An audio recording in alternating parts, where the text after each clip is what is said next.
इस कार्यक्रम के पुण्यार्चक हैं श्री विनोद कुमार सिंघई, श्रीमती मीना सिंघई, श्री विकास कुमार, श्रीमती नेहा, श्री चेतन कुमार, श्रीमती पूजा, काव्य, कविश, वान्या सिंघई, समस्त सिंघई परिवार, firm Adinath and sons, Ganjwala jewellers, Sagar, Madhya प्रदेश।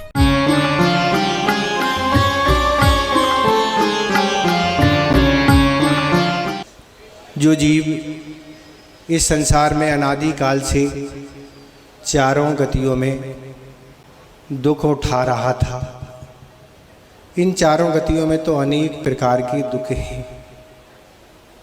निगोद की स्थिति तो ये है कि एक श्वास में 18 बार जन्म और मरण करना पड़ता है।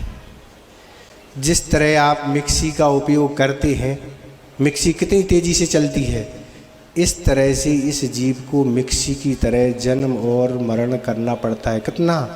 एक श्वास में 18 बार जन्म और मरण का कष्ट होता है।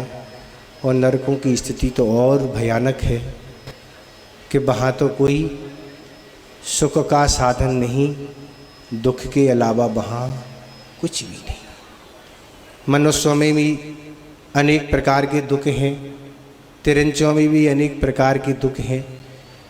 जो जीव इस संसार में अनादि काल से चारों गतियों के दुखों को भोग रहा था, उसी जीव ने अब एक ऐसा उपक्रम किया कि जिसके माध्यम से वह चारों गतियों के दुख बना सके। एक ऐसी भावना थी, उस भावना के फलस्वरूप उसने तीर्थंकर प्रकृति का बंध कर लिया। जो तीर्थंकर प्रकृति निकाचित प्रकृति मानी जाती है, निकाचित का अर्थ उसने जो पुण्य संचय किया है, जो भी उसने कुछ किया है बंद, उसको भोगना ही पड़ेगा। तीर्थंकर चाहें कि ये सारी हम सुख भोगें नहीं, ऐसा हो नहीं सकता। ऐसे वह जीव ने अपनी संसार समाप्त करने के लिए एक क्रम किया और उसके फलस्वरूप वह सर्वार सिद्धि में उत्पन्न हुआ था। संसार के अगर सबसे ज़्यादा सुख कहीं है संसार में, तो वह सर्वार सिद्धि नामक विमान है स्वर्गों में, वहाँ सबसे ज़्यादा सुख है। उससे ज़्यादा सुख दुनिया में कहीं होता नहीं। सिद्धालय की बात नहीं कर रहे, संसारी जीवों की बात यहाँ हो रही है। तो ऐसा सर्वार सिद्धि में जन्म लेना प्राणी आज वह गर्भ में आने वाला है। और गर्भ में आने के बाद उसका आगामी फिर जन्म आदि होंगे, पर ऐसा वह निकाचित पुण्य लेके वह गर्भ में आया है। और गर्भ में आने वाले जीव की प्रति उस माता की क्या भावनाएं हैं? अच्छी अच्छी सब भावनाएं हैं। उस भावना के फलस्वरूप ही वह आगामी ऊंचाई को प्राप्त करेगा। संसारी प्राणी भी अनेक प्रकार की भावना भाते हैं। महाराज हमारे यहाँ पुत्र हो जाए, हमारे यहाँ पुत्री हो जाए, हमें धन वैभव प्राप्त हो जाए, हमारा ये काम हो जाए, वो भावनाएं। पर उस माता ने ये सब कुछ भावना नहीं भाई थी। उसने तो एक ही भावना भाई थी कि जैसा हो वह अपने जीवन को आगामी अच्छा बनाए, ऐसी भावना भाई थी। आचार्य महाराज ने गर्भ कल्याणक के दिन कहा था कि अनेक माताएं पिता ऐसी भावना भाते हैं कि हमारे यहाँ पुत्र जो हो वह इंजीनियर बन जाए, डॉक्टर बन जाए, जज बन जाए, सीए बन जाए, तरह तरह की उपाधियों को प्राप्त हो जाए। पर ये भावना भाने वाले ही कुछ माता पिता ऐसे सीमित दुनिया में रहते हैं जो ये भावना भाते हैं कि हमारा पुत्र क्या है, महावीरती और तीर्थंकर प्रकृति को प्राप्त हो जाए। ऐसी माताएं इस दुनिया में बिल्कुल अल्प मात्रा में है। ऐसी भावना भाने वाली वो महरू देवी थी। तो ऐसी भावनाएं भाने से ही व्यक्ति पुण्य संचय कर सकता है। आज का दिन तो संस्कार प्राप्त करने का दिन है कि उस माता ने कैसे अपने बालक को, होने वाले बालक को कैसे संस्कार देने की भावना बनाई। माता पिता को संस्कारित होने का दिन भी है और अपनी संतान को संस्कार देने का भी आज दिन है। तो इस तरह से यह आज गर्भ कल्याणक का दिन है और वह जीव गर्भ में आने वाला है। गर्भ में तो आएगा सो आएगा, गर्भ के पहले ही कुबेर के द्वारा यह रत्नों की वृष्टि प्रारंभ हो जाया करती है। पर आज कुछ ऐसे संस्कारित व्यक्तियों पर आ गए इन साधनों के कारण और संयम का पालन नहीं करने के कारण कि आज कुछ लोग तो जीव जब गर्भ में आता है उसको वहीं समाप्त करा देते हैं। आज तो ऐसे साधन हैं, ऐसी दवाइयाँ हैं, ऐसी मशीनें हैं जिनके माध्यम से उस गर्भ में उस संतान को ही समाप्त टुकड़े टुकड़े हो जाते हैं या मरण हो जाता है या किसी माध्यम से वह बाहर आ जाता है। पर जो लोग इस कृत्य का फल नहीं समझते हैं, जो एक कृत्य करते हैं, उनको किस फल की प्राप्ति होती है, उस पाप के फल स्वरूप जन्म जन्म तक तो कई बार संतान उत्पन्न नहीं होती है। तब उन्हें इस बात का दुख होता है कि हमने ये क्या कर दिया और इस पाप की फल की क्या सजा है। ऐसी समाज में और तरह तरह के दुख उनको भोगना पड़ते हैं। इस तरह से स्त्रियां घटित होती हैं। तो ऐसे कृत्य करने से क्या प्रायश्चित होता है, ये तो आचार्य महाराज जी प्रायश्चित का देते हैं। ये सब चीज़ें सीखने का दिन है कि इस तरह से जो भी पुण्य पाप लेके वह जीव आया है, वह अपने पुण्य पाप से वह अपना जीवन आगे भी निकालेगा। अगर आचार्य महाराज ने कहा था हमें किसी को जीवन देने का अधिकार नहीं है, तो जीवन लेने का भी अधिकार हमें नहीं है। हम किसी का जीवन लें, ये कोई अधिकार हमें नहीं है। तो इस तरह की चीज़ों का आज सीखने का दिन है कि हमें जीवन में क्या नहीं करना। किसी भी संतान की उत्पत्ति हो वह हमारे लिए ठीक है, वह अपने पुण्य पाप से अपना जीवन व्यतीत करेगी, पर हम उसको समाप्त ही कर दें, इतना कितना घोर पाप का बंध होगा। ये घोर का पाप बंध कौन भोगेगा? करने वाला भोगेगा। तो इस तरह से ये चीज़ें सीखने के दिन हैं कि किस तरह के हम संस्कार उस संतानों को दें और अपने आगामी जीवन को अच्छा बनाएं। आचार्य महाराज ने कहा था कि वह संतान महावृत्ति बन सकती है, अणुवृत्ति बन सकती है, आर्यिका बन सकती है, ब्रह्मचारिणी ब्रह्मचारी आदि बन सकती है। किस पुण्य को लेके वह जीव आ रहा है हमें पता नहीं, पर ऐसा कृत्य करने के बाद हम कितने पाप का बंध कर लेते हैं। लोग कहते हैं किसी ने देखा नहीं, पता नहीं, पर कर्म बंध की प्रक्रिया सिद्धांत ग्रंथों में ऐसी है, कोई देखे या ना देखे, पाप का बंध तो नियम से होता ही चला जाता है। किसी के देखने और नहीं देखने से इसका कोई संबंध नहीं है। तो इस तरह आचार्य महाराज ने कहा था, इस तरह संस्कार देने के लिए आचार्य महाराज ने उन 5 प्रसवा स्थलियों को खोला है जिनमें रह के बच्चियाँ संस्कारित हो रही हैं और स्वयं तो संस्कारित वह हो ही रही हैं, पर उनके द्वारा घर परिवार भी संस्कारित हो रहा है। ऐसे वह संस्कार अभी पिछले वर्ष जब आना हुआ था तब भी प्रतिभा स्थल जाने का अवसर मिला था, अभी भी होते हुए आए। तब लगता है कि छोटे छोटे बच्चे कैसे कैसे नियम को पालन करके अपने जीवन को कितना अच्छा बनाते चले जा रहे हैं। तो इस तरह से संस्कार हमारे जीवन में अगर जब होंगे तब हम अपनी संतान को संस्कारित कर सकेंगे। अगर हम में संस्कार नहीं है तो उनमें संस्कारित नहीं करेंगे। इन संस्कारों के फल स्वरूप ही हम पुण्य का संचय करके आगामी जीवन को सुंदर बना सकते हैं, अन्यथा और कोई उपाय नहीं है। किसी ने एक प्रसंग सुनाया था कि किसी माँ के गर्भ में कोई संतान आई और उस संतान को वह जन्म देना उचित नहीं समझ रही थी और माता पिता ने दोनों ने विचार किया कि इस संतान को समाप्त कराना है। और समाप्त कराने का भाव था, पर किसी के माध्यम से ऐसा कुछ सुझाव या चर्चा आई कि उन्होंने उस संतान को समाप्त नहीं कराया। बाद में उस संतान का जन्म हुआ और संतान का जन्म होने के बाद वह संतान बड़ी हुई, उसने व्रत को अंगीकार कर लिया।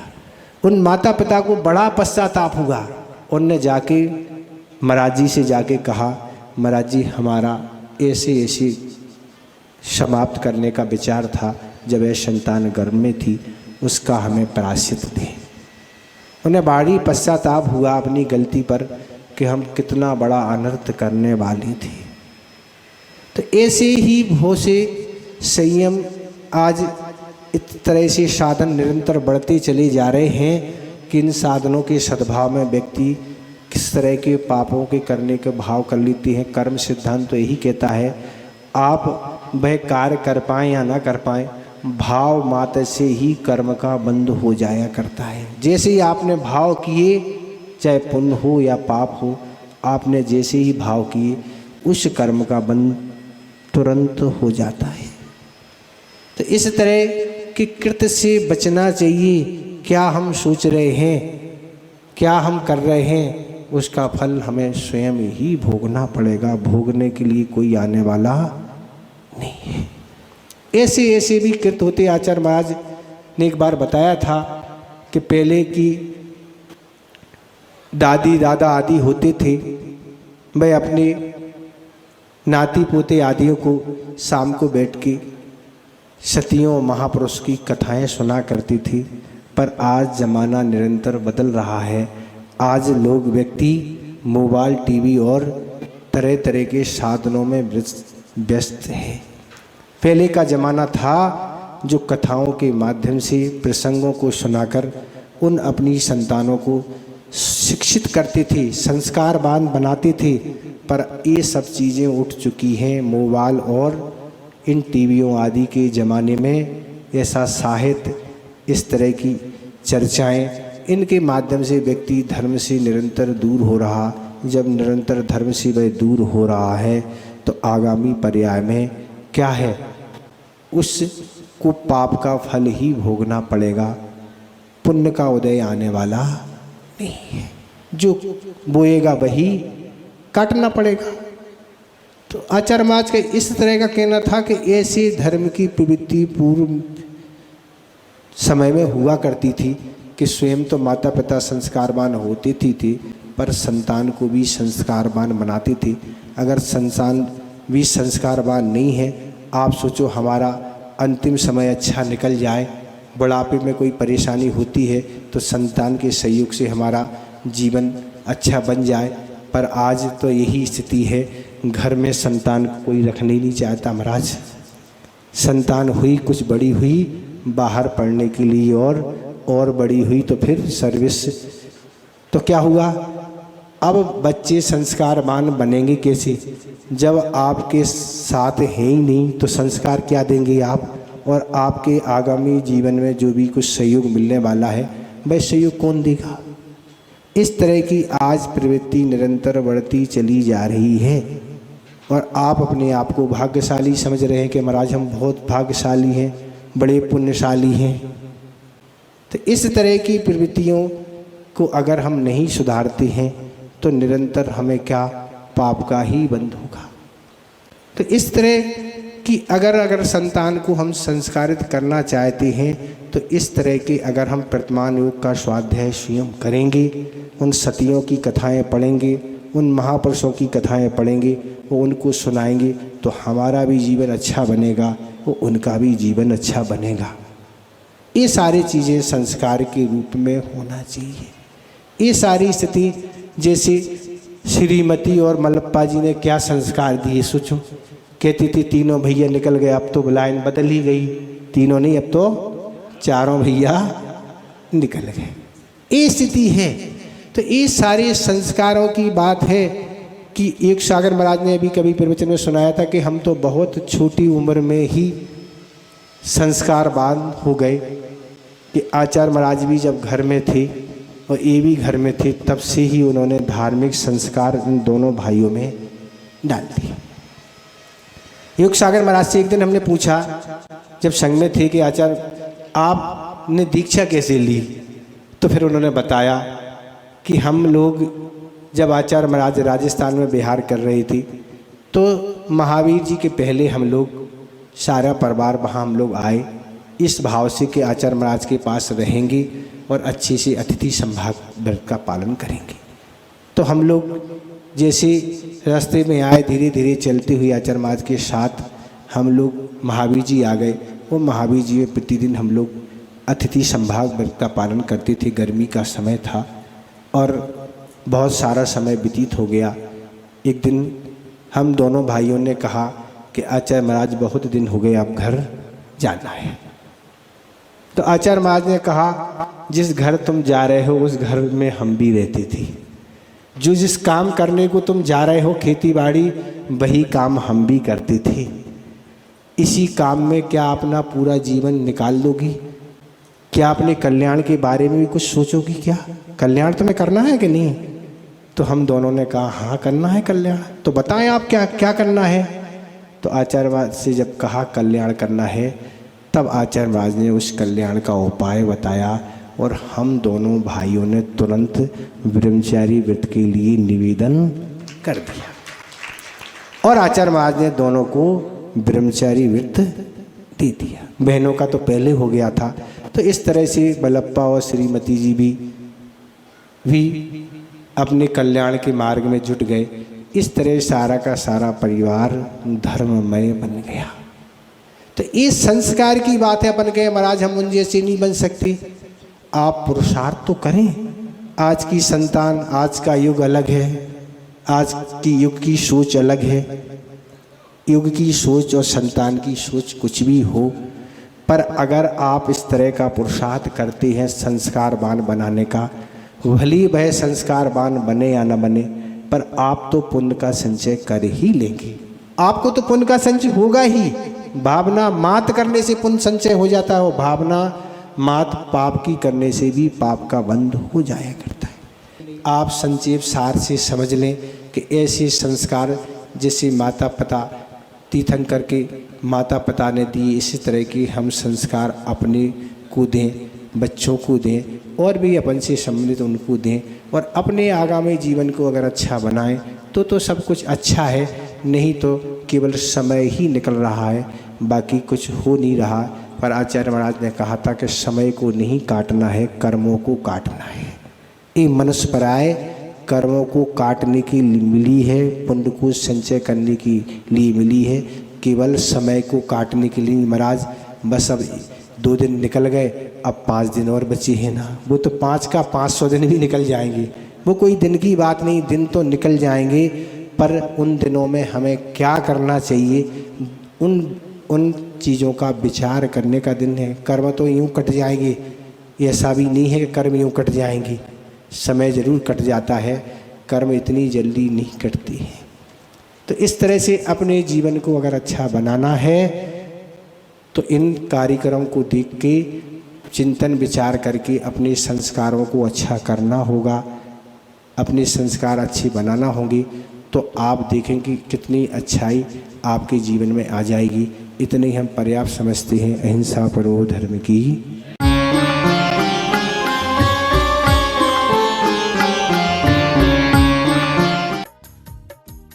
इस कार्यक्रम के पुण्यार्चक थे श्री विनोद कुमार सिंघई, श्रीमती मीना सिंघई, श्री विकास कुमार, श्रीमती नेहा, श्री चेतन कुमार, श्रीमती पूजा, काव्य, कविश, वान्या सिंघई, समस्त सिंघई परिवार, firm Adinath and sons, Ganjwala jewellers, Sagar, Madhya Pradesh.